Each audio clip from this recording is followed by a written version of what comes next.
All right, and welcome into another edition of the Vegas Squares podcast. During this podcast, we'll be talking about NFL, and the offseason never sleeps in the National Football League, especially this one.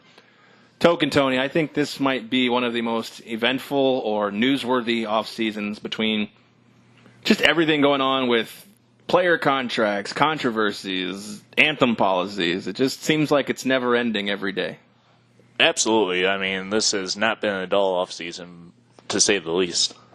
With that being said, Spike, is it one of the more negative off seasons we've seen in recent years? I mean, obviously, you being a Pats fan, we've had Deflategate, we've had Spygate, we've had all this bullshit gate, and that's just the Patriots. But I'm saying, like, just in general with players, this seems to be the biggest black eye for the NFL in a while. It really has been, and the fact that the president keeps chiming in on certain issues is keeping the bad parts of the NFL offseason in the news, which means it's just getting amplified more and more as the offseason rolls along. Yeah, I mean, I don't want to touch too far into it because obviously we all have a feeling on it, and, you know, it could create for a Royal Rumble of sorts. Yes! Which may be good for the podcast. But initial thoughts, the Dolphins, before it was pulled down, have instituted a team policy that if players kneel, they can be fined and or suspended up to 4 games. Obviously, that did not sit well with most of Twitter and most of the players who decide they want to demonstrate. Token, what are your thoughts by basically the NFL coming out with a policy before of generally, I mean, for lack of an analogy, it's almost like a states' rights kind of thing. You know, a team's rights. You know, you do what you want, where, you know, Woody Johnson of the Jets, who's, you know, actually a Trump supporter, has come out and said, we will not discipline our players for playing, whereas Stephen Ross, again, the Dolphins policy we just talked about, has come out and said, you know, you can't be fined or suspended. Mm-hmm. You know, if you're a player, who do you want to play when you're a player and you're a free agent, and if these policies were in effect, where do you look when you start looking at teams to play for? Depends on what you believe in and all that. I mean, absolutely, that's got to be one thing that you have to keep in mind as a player. What team's going to punish you for sticking up for what you believe in and how severely it is. I mean, Miami's probably not the best team to play for, but they're, I wouldn't say the worst. So. Well, you could probably say the same thing about the Jets at this point, too. But, I mean, Spike, let's take a guy who doesn't demonstrate. I mean, let's say Rodgers becomes a free agent, Aaron Rodgers. And the two teams who were looking at him were the Jets and the Dolphins. I know this is the hypothetical world. Right. Obviously, all 32 would be looking at him. But can you see a guy who has really probably made no statement on this issue or any kind of inkling which way he feels? Can you see a guy being pressured to sign with one team over another based on public perception of, you know, okay, if you sign with the Dolphins, you support an owner who lets this happen, whereas if you sign with the Jets, you know, you're in favor of the players' rights to demonstrate. Right. When in reality, maybe you are looking at it from a team concept, a contention. I mean, go ahead. Yeah, and I mean, it could even be a quality of life concept as well. Like, if he doesn't want to live in New Jersey or Manhattan, then why would he sign with the Jets? Right, I don't disagree with that at all. Right. So and it's interesting that you pick Rodgers, because I think Rodgers has been very Michael Jordan in his approach to politics, because we all remember Michael Jordan's language of Republicans buy sneakers too, which is why he wouldn't come out and talk politics at all, because he didn't want to hurt his own brand. And I think you're going to see kind of a lot of that, like, for a player. And I think part of it where Rodgers is safe to sign wherever he wants without having this kind of controversy is the fact that he has been so muted about politics. And I think the same would go for any other player that has essentially taken pleading the fifth kind of policy towards these kinds of politics. Right. But, you know, I think if it was a guy like let's say Colin Kaepernick was a viable free agent. That was my next question. Which he absolutely should be. Yeah. And if Colin Kaepernick all of a sudden signed with Miami, he might be too big of an example. Take like Eric Reed. Because Eric Reed demonstrated just as much. He just wasn't the centerpiece of this. right? I mean, you can use Kaepernick if you want. I just think he might be too big of an example. Yeah, you're probably right. But it doesn't even have to be a specific player. Player X, somebody who has knelt during the anthem before. Okay. If they sign with Miami, then I think they are rightfully going to be subjected to a bigger public backlash and even if they try to spin it by saying, I didn't want to play in New York, I wanted to live in Miami, I like Florida better, there's no state income tax, like, however they wanted to put that issue forward, I think is going to be problematic if they had been a protester in the past, because then it looks like they're flip-flopping. Okay, fair enough, and that's kind of where I was leading you to with that. But my question is in a situation, okay, let's take New York and Miami, and a player like Eric Reed, and let's say it's second week of preseason and he's still without a job, which is more than likely what's going to happen right now at this point. And Miami comes calling and says, hey, we need a guy in the back. And he goes ahead and signs. But in a situation, let's say, like New York and Miami were both offering, and he says, well, I decided to sign with Miami because they were offering basically the same deal. But again, we talk about the state income tax. The money I save on the state income tax, I'm going to go ahead and donate to organizations that combat this. So that way my kneeling, while I won't be able to do that and show the demonstration, my wallet will actually be the one doing the demonstrating at that point. Right. These are the kinds of things that a player is going to have to think about. They're going to have to discuss with, essentially, players that want to do this are going to have to hire a PR team to figure out how to spin where they're playing, how they're playing, if they're going to kneel or not kneel, if they knelt in the past, if they're not kneeling now.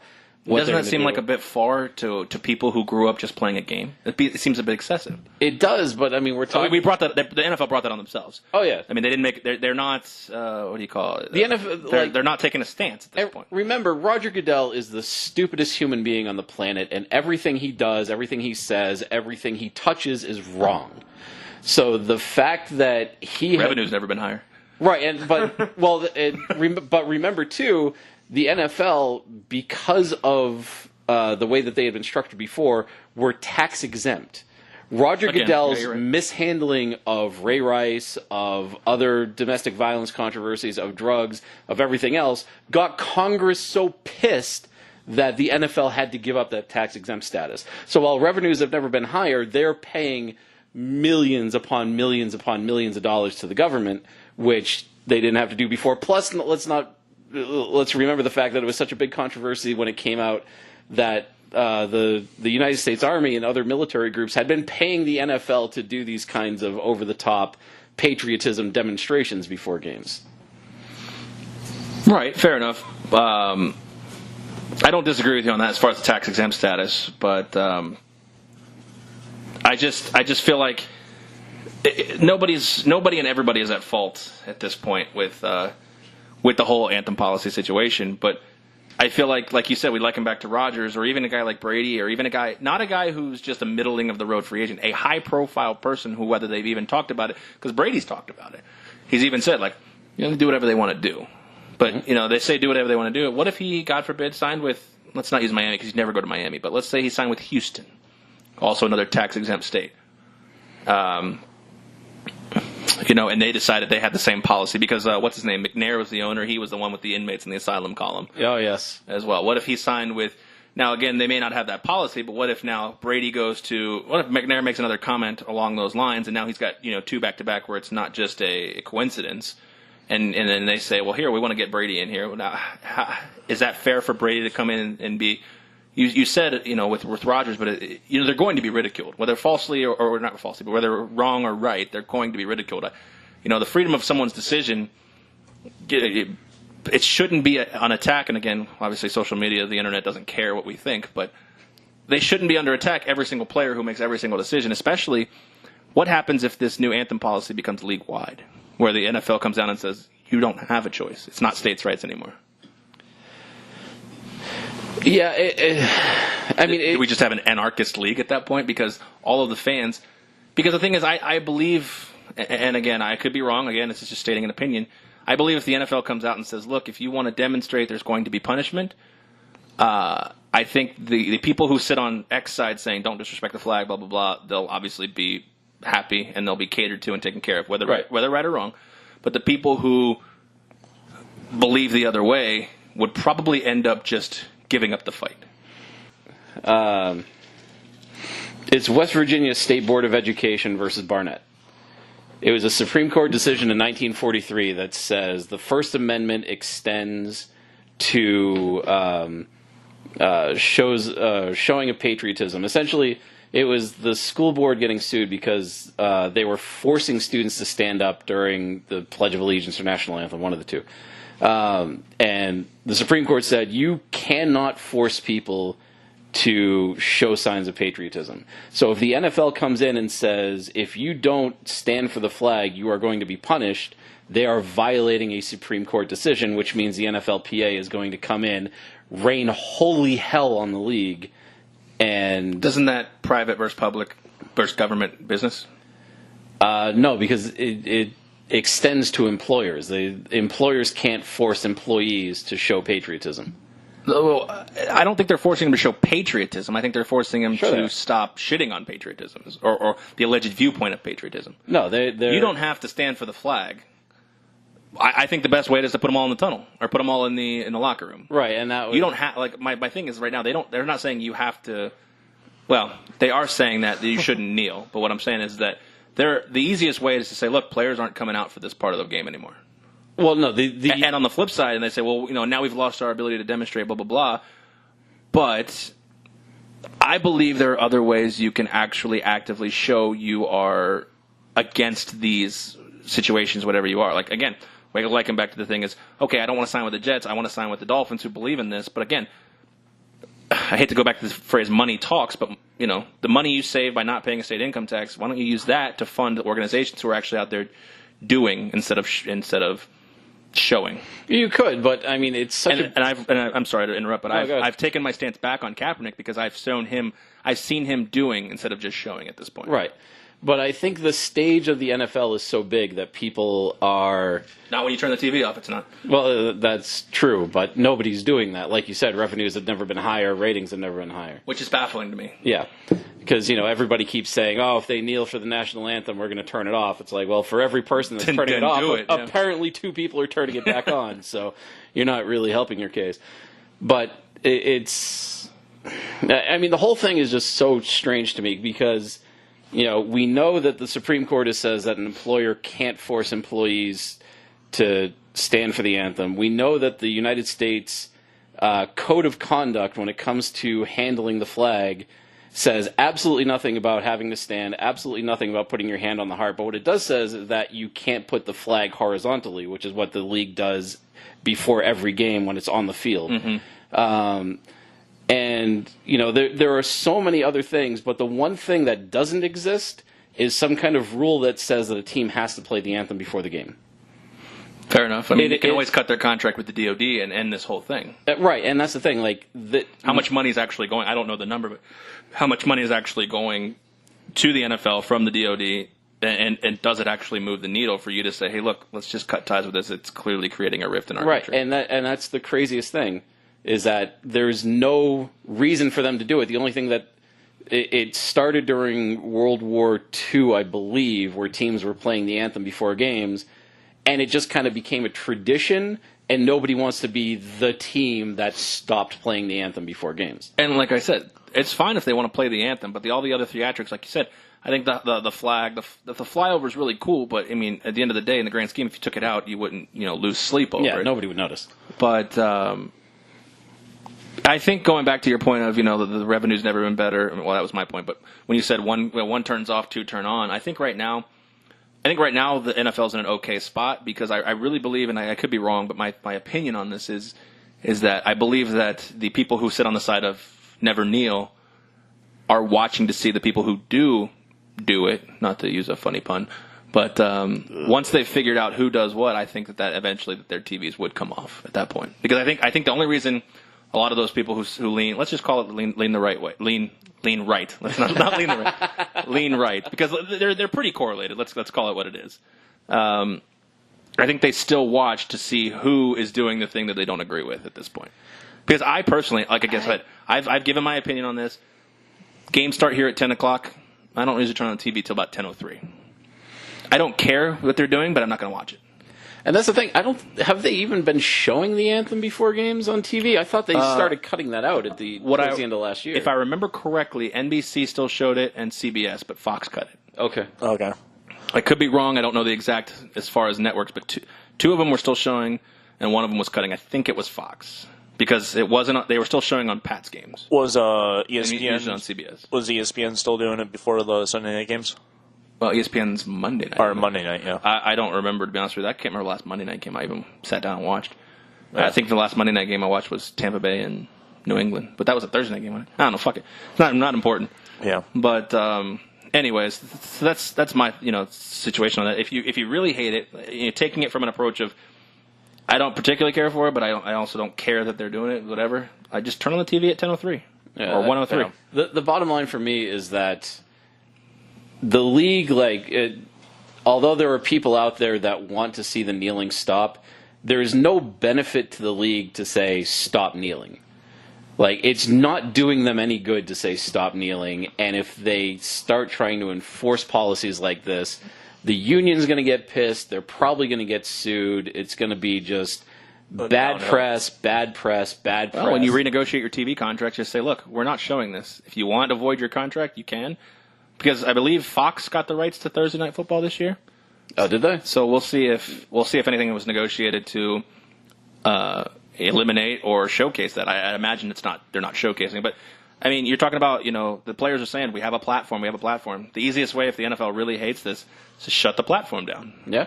Whether you put them in the locker room or whether you do not showcase it on TV. I mean, I think it was. Correct me if I'm wrong. I think it was the Pats game when they kneeled and they got booed at the stadium.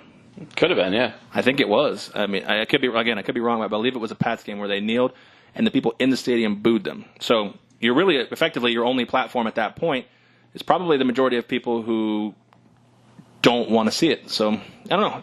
It needs to get addressed. I think that's what your point is. Come up with a solution, stick to it, because now they've done two different solutions, and both solutions have been taken down at this point. Let's talk about a couple other things going on in the NFL. I said I don't want to spend much time on it. We spent 19 minutes on it. Jesus. A couple of guys who have made some headlines in the recent weeks. Let's talk first about the Rams and Brandin Cooks. And basically, before he's played it down in L.A., he's gotten a 5-year deal, an extension at this point. You saw Cooks firsthand in New England, and we watched him in New Orleans. He's definitely a dynamic playmaker. But what they paid him basically is a little bit much, in my opinion, almost $18 million a year. I don't know if he's necessarily Antonio Brown money at this point. I absolutely agree with that. I mean, prior to him joining the Rams this season, he's got 58 regular season games with 46 starts. Every year he's been posting over 1,000 yards, but nothing outstanding, massive boost. He doesn't change a game plan, in my opinion, like Antonio Brown does, and potentially OBJ if he gets that money. I would say Julio Jones is more of a bigger impact wide receiver than him as well, and yeah, I mean he's probably like a BB plus kind of wide receiver in my mind. Maybe a step above that, but not worth that kind of money in my mind. I don't know. I don't necessarily have a problem with the money. But you're right. It is a little strange that they gave him that money in L.A. before he's played it down, before they know if he's going to work with their system, if he's going to gel with their quarterback. I think that's the part that's a little strange to me because, Cooks had Breeze, he's had Brady. Now let's see how he does in L.A. because Goff.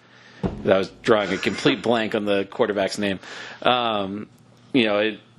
It's weird that he's getting the money before he's played with Goff to know that the two can actually work together. If they have the chemistry or whatnot, yeah. I haven't looked at the contract in detail, but my guess is, based on right now, I know that they're all in mode right now. My gut would say the contract is front-loaded because they have a lot of salary cap space with Goff not having to be paid the X number and Gurley still on a rookie deal as well. So either the contract's front-loaded or I don't anticipate him seeing the end of this contract. I would imagine it's very front-loaded in my mind. Otherwise, they're just going to kill themselves with no cap space in the probably 3-year window. Well, right, because if Goff has, I believe, he had 2 more years left on a rookie deal with an option year at $20 million, unless the cap goes up. So in 3 years, after 3 years, he'll be looking for that $20+ million range. If Gurley stays in the performance that he's currently running, at least last year, he expects a decent payday at least. Could he expect Leveon Bell type of money, whatever that ends up being? We'll talk about that in a second. But, I mean, he's probably going to expect $14, $15 million a year, and he's also a weapon like Leveon Bell is trying to portray himself as well, instead of just being a running back. Yeah. Yeah. I mean, in my mind, of course he's a good running back and all that, but I mean, your main job's running back. If you go out and catch balls as well or block people, I mean, does that make you a tight end as well? No, but I think we had the same issue. The first person that comes to mind was Jimmy Graham. When he was looking to get paid, he kept saying, I want to get paid like a wide receiver because in this offense, that's effectively what I am. And the Saints said, go fuck yourself. Have fun in Seattle. So that's where I look at Le'Veon Bell. I look at Le'Veon Bell as the most dynamic player not named Antonio Brown in the league. And Antonio Brown doesn't run footballs. Right, but I think part of the problem is that, running backs ain't what they used to be 20, 30 years ago, where you no longer have, or most teams no longer have, that one workhorse that you can rely on, for 3 downs every time the offense is on the field. It's getting split more, it's doing this, that, and the other thing, and I think the concern is not Le'Veon Bell's ability, it's the fact that teams just don't run those types of offenses anymore, so they may not want to pay him like the feature back that he is. And I can understand that. I think that Pittsburgh might still liken back to the combination of smash mouth football on top of the aerial attack that they have because of the 2 players that they have. I mean, last 2 years in Pittsburgh, Le'Veon's had 1291 and 1268 on the ground, no less than 75 receptions. He's not hitting double-digit touchdowns, but I don't know if he's necessarily asked to do that at that point with Roethlisberger and Antonio Brown, and now with the emergence of Schuster, on the other side. Let's hope that he can actually be something that Martavis Bryant wasn't at that point. So, obviously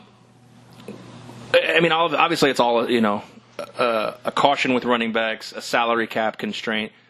But I really believe, what is Le'Veon Bell's age right now at this point? I was just looking that up. He's born in 92, so he's 26 years old at this point. So if you're figuring you got Ben for 2, maybe 3 more years max at a top 6 quarterback level, you can agree with that or you cannot agree with that. I think when Ben's healthy, he's a top 5, top 6 quarterback. Let's table that discussion for another day. Yeah, thank you. But let's say he plays at a higher level. Let's just call it that. Okay. You got to go for it now, right? I mean, you've got the only chance you really have right now with the roster constructed as it is you've got to get past the Patriots because once Brady retires, I believe that'll same time for Big Ben to retire at that point. I mean, let's not sugarcoat it. You're staring down the barrel. You're looking up at the Patriots. The Patriots. Tomlin has been the Patriots' bitch. Oh yeah. So I don't see at this point. I mean, again, I'm not looking at caps and I'm not looking at all the numbers right now as I look at it. But they offered him 5 for $70 with the $10 million guarantee, which is obviously a slap in the face. Why not just give him 3 for $60, and then when he's 29 years old, you thank you for your service. And that makes a lot more sense to me than even doing a longer-term deal because it's just, especially once a running back hits 30 years old, even with the fact that they're splitting time more and more now, it's just such an amazing drop-off that all of them have. The last player that we've seen that's Le'Veon Bell is probably Matt Forte, where he was such a focal point for an offense. I think there was one season with the Bears where he put up 60% of the offensive yards for the Bears. Sounds about right, yeah. It was some absurd number, whatever it was. So we just don't see players like that anymore, and when we do see them, as soon as they hit that 30-year-old mark, and I say this when I'm about a week away from turning 39 myself. Once they hit, no one's giving you $60 million. Once they hit 30 years old, it's just nosedive. I mean, even look at AP, for example. I mean, once he hit 30, he started nosediving a little, plus his injury. 2 ACL surgeries have kind of hindered that. Yeah. I mean, who was the last guy past 30 to have an effective career? I mean, is it Emmitt Smith? I was about to say it's probably Emmett, if that. I mean, and effective is a very loose word at that point because, I mean, we know what happened when Emmett went to Arizona in his last couple of years in Dallas. And that's what I'm saying. Like, if you really feel the window is now with the team you have constructed, give the guy, if you're going to give the guy $70 million over the life of a contract, which again, they only had $10 million guaranteed, but, if you want to guarantee over the next 3 years $30 million in your cap, offer him 60 over 3 years. I mean, he gets his $20 million average annual value, like the weapon he believes he is, which he's not wrong. Yeah. I mean, I'm looking at this. 2017, he played 15 games, got 1,300 yards and 655 through the air. I mean, 85 catches last year. I mean, 85 catches, 321 on the ground, which was a career high. He's getting the ball 400 times. I mean, even when he's not touching the ball, I'm sure he's what non-quarterback has done that in the last 10 years other than the only one that comes to mind is Tomlinson. Yeah. I can't think of a guy who touched the ball 400 times, non-quarterback, that's not Leveon Bell or LaDainian Tomlinson. Yeah.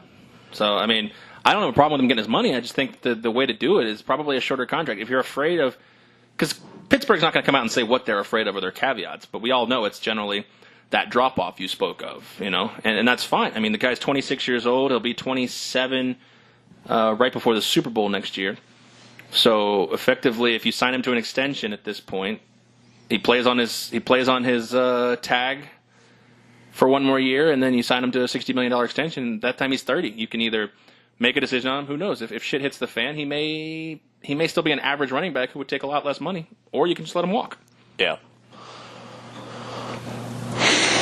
Yeah, I mean, it's the kind of thing, and that's the thing. It's like 30 is the magic number, and we just saw that with the retirement of DeMarco Murray. Mm-hmm. Like, he even started to hit that decline before 30. Yeah, it was right around the 28 mark. Too. Yeah, and being in that kind of an offense didn't help him at the end of his career.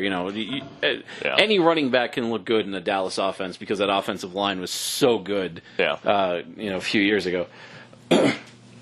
So is that going to be the future of what we see? I mean, obviously, now with the draft and the salary cap or the draft cap restrictions, you have to play 4 years basically for the NFL equivalent of pittance.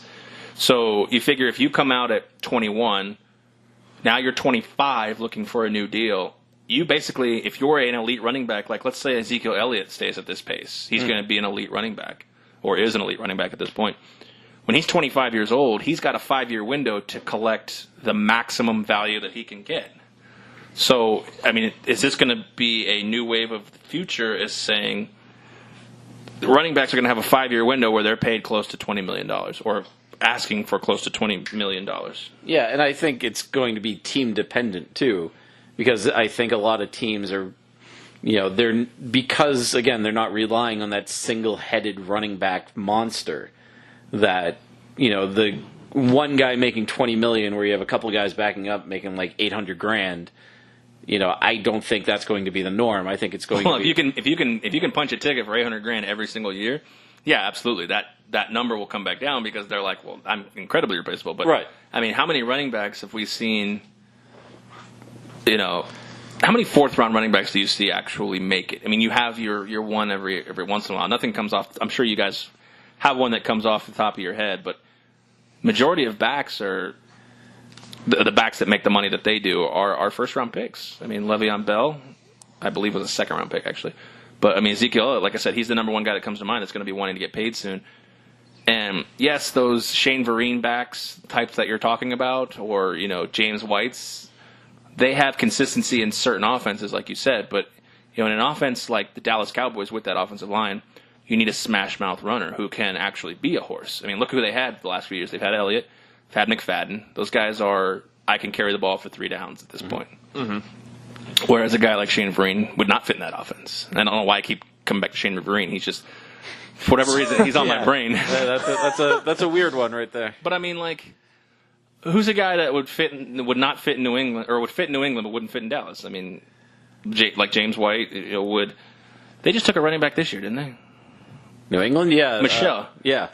Michelle seems like he's more of a fit for Dallas than he is for New England, but we'll see. He seems like a guy, unless, Bill is trying to establish a dominant, which he has. I mean, with Maroney, with Jonas Gray, and I know that's a short sample size, but he's tried to establish a dominant runner. Who else? Lawrence Maroney. But I'm saying, they drafted him in the first round. He was utilized as a 3-down back. He wasn't good. No. And that's... the Patriots are probably a bad example because most of their running back success has come in free agency. When you look at guys like Corey Dillon is the first one that obviously comes to mind. But I'm talking about guys who came in free agency who were able to be a 3-down back. Corey Dillon, obviously, but I can't think of anybody else who really comes to mind as far as a guy who can tote the rock for 3 downs. I mean, Maroney was, again, the attempt to do that, but... That wasn't a big success by any means. I feel like I'm missing someone. But anyways, you're right. It may not be the best example, but there aren't a lot of guys out there who can tote the rock for 3 downs anymore. I mean... Yeah. And Le'Veon Bell's one of them. And he can also catch 85 balls a year, which is better than, I don't know, give me the crack research on this, but where does 85 receptions rank in last year's stats as far as receptions? It's got to be top 20. Oh, I'm sure, yeah. So you have a guy who ran for 1,300 yards and was top 20 in receptions. I mean, I would almost say he's more valuable to your team than Antonio Brown or Odell Beckham Jr. But the 321 carries, and every time you get carried, with the exception of your 9 touchdowns, you're getting hit. Every time Antonio Brown runs a route or every time Antonio Brown catches a ball, a lot of times you see Antonio or OBJ run out of bounds. Mm-hmm. And again, the running back can run out of bounds too, but I feel like with 321 touches, he's getting hit 250 times, minimum. So the toll that takes, so that's what I'm saying. I can see where Le'Veon Bell stands as far as I am a vertical and on-the-ground asset in both of your dynamics of your game, of your offense. But I can see what the Pittsburgh's saying, but you may not be around in 4 years. Right. And I completely agree with you. It's just, I can see both sides of the argument. I just think that if Le'Veon Bell is going to be serious about these contract negotiations, he has to look shorter term, bigger money, right, rather than longer term, because that's just not going to be there. Well, and the number one and the asterisk on everything is always guaranteed money. Oh yeah, and I think that's what the latest thing is. He's freaking out because Saquon Barkley hasn't played a snap in the NFL and just got a 4-year, $33 million fully guaranteed contract. Yeah. Fuck's sake. 85 receptions was good for 10th in the NFL. So he's top 10. So, again, I don't have a problem with Le'Veon Bell getting paid, but again, you just nailed it on the head. I think he needs to look shorter term, bigger money. And I think Pittsburgh may be willing to do that. Although, with that 5 for 70, I think they said $9 million guaranteed. That's a slap in the face. Yeah. Well, let's just hope Pittsburgh fucks it up like they always do. Yeah, they just might. I mean, how many? I don't know the number. I don't know the answer to this. How many years can you tag a guy? 3? Oh. Now he may hold it. He may out and stop playing, but. How many years can you tag a guy? While we get the correct research, look at that. Let's talk about another guy who made $20 million one time in his career. He probably made it more, but I just know the one time when he signed with New England. That's Darrelle Revis. Revis Island has closed up shop. Yes. Patriots legend, Darrelle Revis. Patriots one-hit wonder. It was a good hit, though. Hall of Famer? Oh, he's got to be. First ballot? The NFL Hall of Fame voting is so fucking weird. I have no idea if he's first ballot, but he gets in for sure. I'm sure he gets in. The question is because of the ability to take away one side of the field and really only face 4 or 5 targets a game, his lack of interceptions and his lack of pass breakups make his stats not as good as other guys in the Hall of Fame. So he's more of an eye test kind of guy, in my opinion. Because of the fact, Dion was the same kind of player, but he also was involved in the punt return. He was also involved in the offense a little bit. But he also shut down half the field, so a lot of times you didn't see Dion on defense, and he didn't tackle. Revis is the same kind of guy. He doesn't tackle. He plays defense so well that you really never have to see him. He's like a plumber who does such a good job that he never has to come back. And that's a bad analogy. My point being is that, when somebody fixes something, as in one side of the field, so well, I thought he did it better than Sherman, even though Sherman got paid more than he did. When somebody does something so well that you really almost don't even think about him in the context of a game, because they're shutting down one side of the field, it almost makes for, like, you look at Darrelle Revis on paper 20 years from now, and they look at Darrelle Revis as a Hall of Famer, and they're like, how's this guy in the fucking Hall of Fame? Looking at his stats. But when you watched him on the field, you're like, this guy shut down half of the team's offensive strategy. Yeah, and that's Plumber analogy may have been a bit off. Yeah, that threw me off for sure. I'm just saying, somebody who does something so good, you're I don't need I was looking over at Tony to see if I was the only one that was completely fucking baffled by that analogy. And I think this is like, from the inception of the league till about the 1980s, this is the same problem that people had when they were voting on whether or not offensive linemen were getting into the Hall of Fame, because there were no stats. It was all eye test. Token, you got the answer? Yeah, as far as I see, it looks like 3 years is the most that you can. 3 years? So I believe this is the second year they're tagging him. So anyways, yeah, we'll move on. Back to Revis. Yeah, so I think this is another one. How do you vote linemen if you didn't watch them? Right, and I think that's the same kind of issue, is that it's eye test, so this is why I'm not willing to say first ballot Hall of Famer, because I don't know how people are going to react to the fact that he has to be an eye test type guy. Yeah, and that's almost... He was so good, it was actually detrimental to him. Yeah. That's almost the weird thing. As far as Hall of Fame numbers go, he definitely got paid in his career. Like we said, they needed the 1 year, $20 million deal with... Yep. That was the year they beat Seattle, right? Yes. Okay. So, Token, your initial thoughts on Darrelle Revis and his play and, minus the Kansas City half a year. I think it'll be interesting to see what he does this year coming up, but... What? He retired. Oh. Sorry, I was doing some other research. Oh, my bad. I didn't mean to get the crack research staff off. Yeah, I guess we had him looking up so much shit that he stopped paying attention. We should have let him run with it. Yeah, like that fucking two quarterback offense in Washington. Now they got the 6 cornerback offense. Sorry, I didn't mean to get you distracted. All right, Darrelle Revis retired. Is he a Hall of Famer? Not until he plays this year. He could have another year in his bag. You never know. That's true. Marshawn Lynch retired too, and now he's back. Looking at his stats and all that, if I had to do blind, I would say he's out. See, here we go. That's what I'm talking about. Looking at a player of this caliber's stats, I mean, you have his Pro Football Reference there? Or his stats? Yes. Do you have his Pro Bowl stats? How many times he was a Pro Bowler? I mean, I know Pro Bowls are irrelevant, but largely they add on to... I'm not sorry, Pro Bowl, but All-Pro. All-Pro stats. I think All-Pros matter in defensive teams and stuff like that. But that's what I'm saying, Tony. Like, a guy who took away part of your... half of your field when you were trying to run an offense because he was so good, his stats don't show the stats of, like, a Rod Woodson or an Ed Reed who just sat back and played center field and picked off... I think Ed Reed picked off almost 60 balls in his career. What does Darrelle Revis have, like 25? 29. 29, okay. So I can see where a guy with looking straight at his stats, as far as Darrelle Revis, would say, he's out. But, when you watched him, you're saying, even based on the eye test, you would not have him in? Or is this just stats alone? Eye test and stats. I wish we could do a long-term bet, but I don't really want to. I'll probably forget 5 years from now. Yeah, that's the problem. I forget what I have for breakfast half the time, so. Ghost pepper chips. Yeah, that's true. They're pretty damn tasty.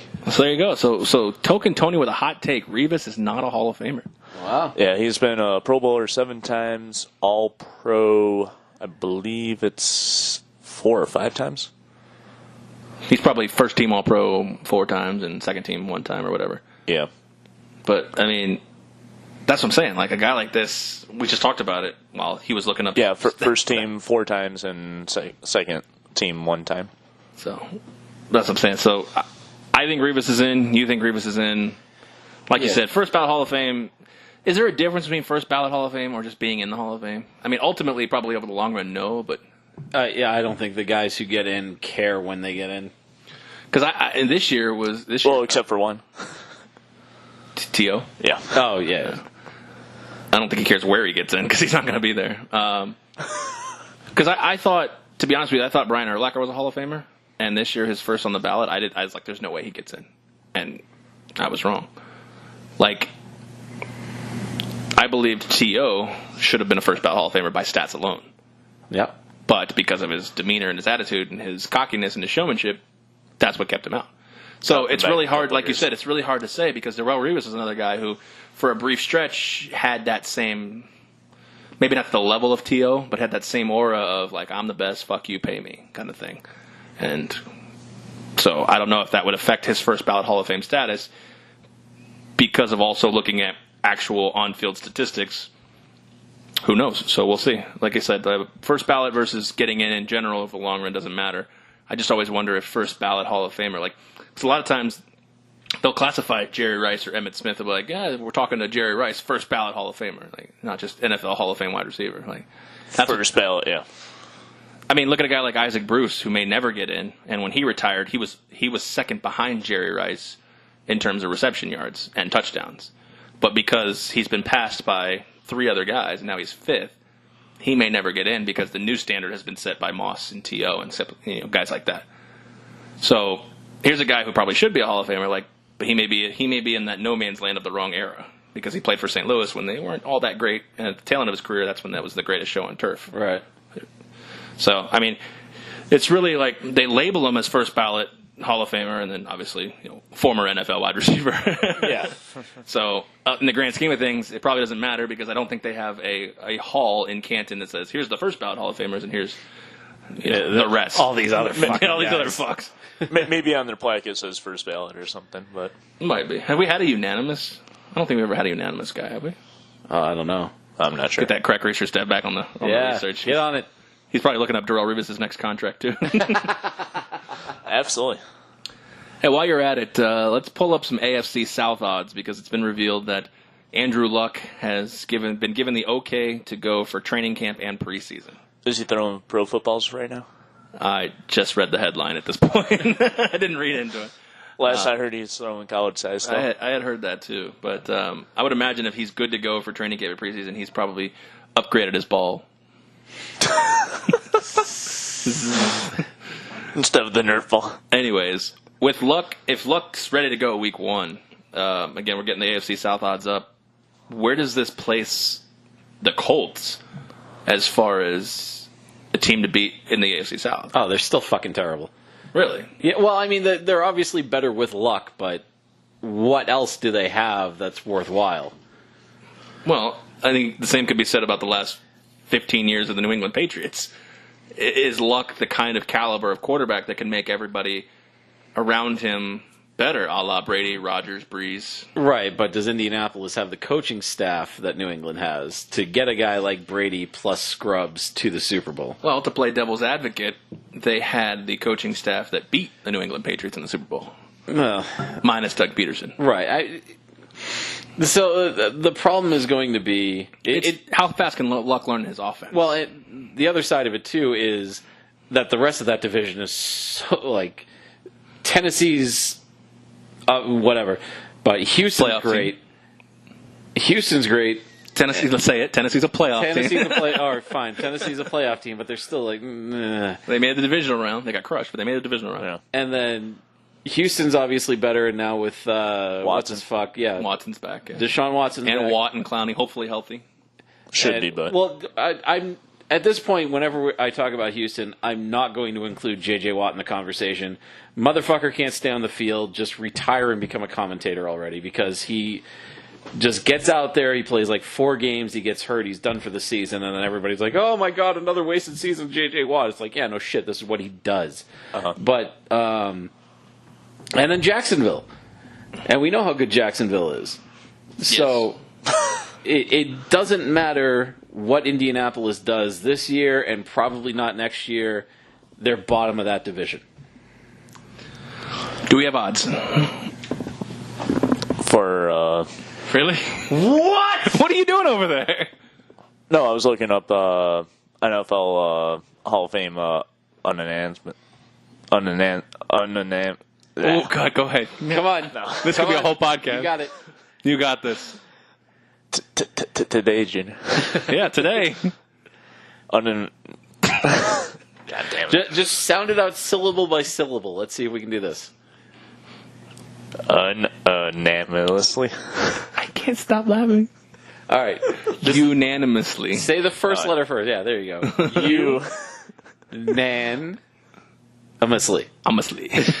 Unanimously. All right, I'll try to find the where's the AFC South? Come on, give it to me. Where's the AFC? There it is. AFC South odds here at this point. All right.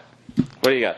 Jags are the favorite at plus 140, Texans plus 180, Titans plus 350, and the Colts are bringing up the rear at plus 700. Yeah. That's about what that's the way I'd have it too. Again, barring injuries and all that other shit. Again, let's just assume, and it's not going to happen, but let's assume everyone stays healthy as far as, at least quarterback-wise. All four Bortles, Watson, Luck, and Mariota. I could not think of it. I would think at this point with those four quarterbacks, these would be tighter odds. No, because Indy still doesn't have anything to complement Luck. Well, they got a couple good receivers. They always have good receivers. They never do anything with them. Well, that was in the Manning days. You don't think that? I mean, let's look at the years that Luck got in the playoffs in the beginning. They didn't have anything ridiculously special. Their defense is upgraded. Their running back situation is probably a little cloudier than it should be, but I mean, Marlon Mack may be able to take the reins. I believe they signed another guy too. I'll have to look up at their roster. I'm afraid to ask Anthony to do anything else anymore. Let alone say anything. So, are you okay with those numbers? Seems pretty legit to me. I mean, if everybody stays healthy, I think the best value is obviously the longest shot, Indy, but like Spike said, they don't have too many weapons, if any. I mean, in my mind, based on those odds, I like Houston the best. You don't like the two-headed monster of Jack Doyle and Eric Ebron? Fuck no. Ebron. Who's the captain of Indy's defense? Probably captain? Or who's the best player, I guess is the better way to say it. Who's the best player on Indy's defense right now? Jabal Sheard, maybe? That's a rough defense, you're right. Malik Hooker. Oh, yeah, Malik, the cornerback, right? Safety. Or safety, yeah. Yeah, he might be their best. The best player on that team, I would say, is Vinatieri. Yeah. 23 years in the league. Holy shit. Wow. Yeah, I mean, the defense is rough, but All right, so who are the good receivers on Indianapolis? Well, you got T.Y., obviously. Yeah. Ryan Grant. Okay. And Kane. He's a rookie, but that's the rookie out of Clemson who's supposed to be pretty good. So.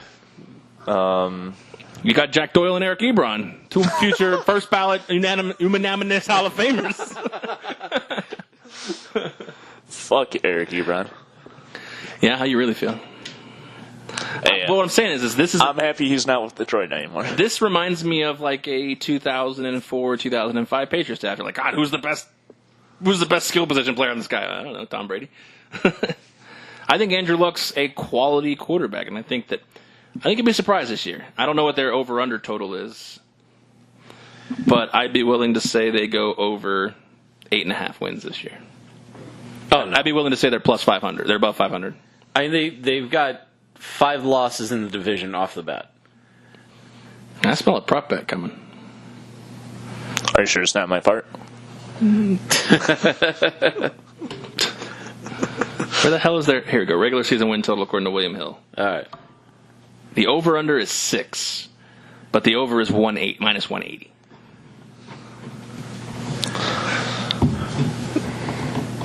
Let's look at their roster. 6 wins, minus 180. I'll let you have the bet. Oof. I mean, are you saying under? I'll let you set the line if you don't like 6. Well, let's go with your line. Let's go 8.5. I'll take under. For even money? Yeah. Okay. You like the under or the over? You're not in the bet, but you can have a voice. I like the under in that spot. So you think they'll be worse than 9-7? I believe so. I think realistically, with this roster, with this team, Brand new coaching staff. 7-9 sounds about right. Theoretically, Andrew Luck is coming back healthy from an injury, but we don't know. Well, I have to have Andrew Luck there for week 1. Let me put that out there, too. Yeah, that's fair. I'm sure there's another prop bet to be had. Will he deflate footballs? There's no prop bet there. I think that's a unanimous decision that he won't do it. I don't know. I think he might try. What's that word? F you. That's not how you spell it. There is a U in it, though. So, I don't know. Okay, so let me put a preface on it. Is it just week 1 that he starts, or does he got to start 10 games? Well, I mean, if you're betting the future right now, what's the future is regardless of whether he plays or not. Right. So, I mean, I would take the over because I think they can win. They were 5-11 last year with Jacoby Brissett. Yeah. I think they can win. I think that's an easy over with Luck on the mount. Luck under center. I got my sports mixed up. I think that's an easy over with Luck under center. I just don't think Luck can throw enough home runs in order for the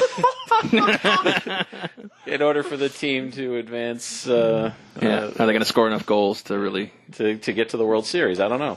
Yeah, that was the World Cup. I don't know. We'll see. I mean, goal. Yeah.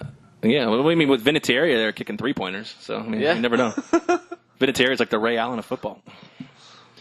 Anyways, on that bad joke note, we're going to wrap it up here. And we thank you very much for listening again to our dribble. Thank you very much for 12 Ounce Sports for putting up with us and putting us on the air. We thank those guys over there. If you are looking to become a sponsor of the Vegas Squares podcast, we would definitely be interested. Please give us an email at vegassquares@gmail.com or follow us on Twitter at Vegas Squares. For Spike, for Token Tony, I am Aaron. We are out. We'll catch you next time.